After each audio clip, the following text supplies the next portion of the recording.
আজকে রুই মাছের মাথা দিয়ে নোটে শাক চচ্চড়ি বানাবো।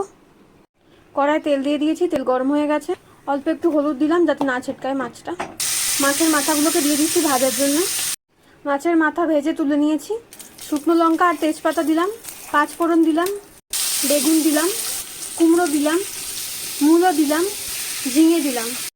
সবগুলোকে ভালো করে ফ্রাই করে নেব। রসুন বাটা দিলাম, নুন দিলাম, হলুদ গুঁড়ো দিলাম। সবগুলোকে ভালো করে মিশিয়ে নিচ্ছি। জিরের গুঁড়ো দিলাম, অল্প ধনের গুঁড়ো, জিরের গুঁড়ো দিলাম। নোটের শাকগুলোকে দিয়ে দিচ্ছি। 2 মিনিটের জন্য ঢেকে দিলাম। 2 মিনিট পরে ঢাকনা তুলে নিয়েছি, সবগুলোকে ভালো করে মিশিয়ে নিচ্ছি। এরপর মাছের মাথাটা দিয়ে দিলাম।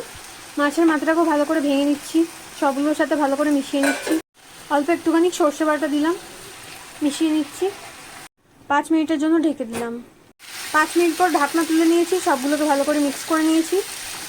অল্প একটুখানি চিনি দিলাম, অল্প উপর দিয়ে অল্প করে পাতিলেবুর রস দিয়ে দিচ্ছি। সবগুলোকে মিশিয়ে নিলাম। আজকের রান্না রেডি। রান্নাটা ভালো লাগলে লাইক, শেয়ার, কমেন্ট করবেন।